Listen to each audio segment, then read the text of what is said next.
Саламатсыздар ма, құрметті студенттер? Бүгін өтетін тақырыбымыз қаржы жүйесі және оның құрылымы.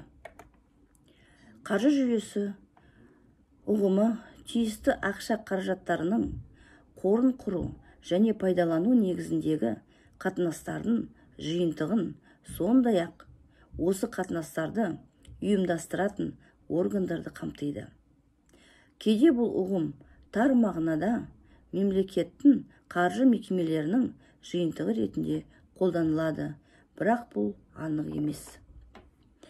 Бүгін Қазақстанның қаржы жүйесі келесі сфералардан тұрады: мемлекеттік бюджет жүйесі, мемлекеттік несие, шаруашылық жүргізуші субъекттердің қаржысы, арнаулы бюджеттен тыс қорлар, жергілікті қаржы және халықтың қаржысы. Қазақстан Республикасының қаржы жүйесі екі бөлімнен тұрады. Біріншісі ол жалпы мемлекеттік қаржы және екіншісі шаруашылық субъекттерінің қаржысы. Жалпы мемлекеттік қаржы үш бөлімнен тұрады. Оған жататындар мемлекеттік бюджет, мемлекеттік несие және бюджеттен тыс арнайы қорлар. Мемлекеттік бюджетке жататындар облыстардың, қалалардың, аумақтардың бюджеті. Мемлекеттік несиеге ол мемлекеттік қарыз. Мемлекеттік қарыздың өзі ішкі және сыртқы қарыз болып бөлінеді. Бюджеттен тыс арнайы қорларға ол мемлекеттік зейнетақы жинақтау қоры, ұлттық қоры, самұрық қазына жатады. Келесі шаруашылық субъектілерінің қаржысы. Бұл бөлім екі бөлімнен тұрады: материалдық өндіріс салаларынан және материалдық емес өндіріс салаларынан тұрады. Материалдық өндіріс салаларына жататындар өнеркәсіптік, ауыл шаруашылық, құрылыс кәсіпорындарының, жүк тасымалдаушы, көлік ұйымы, байланыс, мемлекеттік сауда ұйымдары, даярлау, жабдықтау салалары қаржылары жатады. Келесі материалдық емес өндіріске жататындар тұрмыстық қызметтегі жолаушыларға қызмет көрсету, денсаулық сақтау, білім беру және ғылым, банктік несиелік сақтандыру, коммерциялық және делдалдық ұйымдардың мемлекеттік емес және тағы басқа субъектілердің қаржысы болып бөлінеді.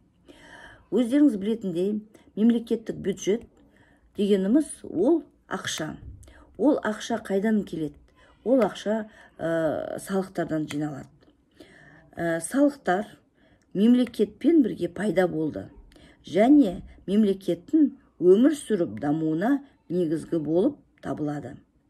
Салықтар мемлекеттік табыс көзі болып табылады. Салықты заңды және жеке тұлғалар төлейді. Қаржы жүйесі түрлі критериялар бойынша сыныпталады. Қаржы жүйесі терминін келтірілген анықтамасында қаржының мәндік сипаттамасын, оның қоғамдық экономикалық үдерістегі орнын негіздей отырып, қаржы жүйесін сыныптаудың қағидалы моделі қойылған. Осы критерияларға сәйкес қаржы жүйесі мынадай үш бөліктен тұрады. Бірінші, қаржылық қатынастардың жиынтығы. Екінші, ақшалай қорлардың жиынтығы. Үшіншісі, басқарудың қаржылық аппараты болып бөлінеді. Қаржылық қатынастар келесі екі сфераны қамтиды. Бірінші, мемлекеттік бюджетке жинақталатын мемлекеттің орталықтандырылған ақшалай қорларын қалыптастырып, пайдаланумен байланысты болатын экономикалық ақшалай қатынастар.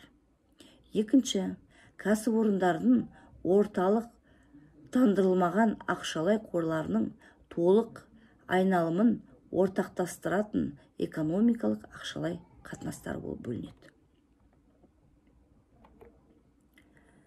Қазіргі кезде қаржы жүйесі терең өзгерістерге ұшырап, қайта құрылуда. Қаржы жүйесін қайта құрудың басты міндеті оның Қазақстанның әлеуметтік экономикалық дамуын тұрақтандырып, одан әрі тездетуге ықпал етуді, күшейту, ұлттық табыстың үздіксіз өсуін қамтамасыз ету, өндірістің барлық буындарында шаруашылық коммерциялық есепті нығайту болып табылады.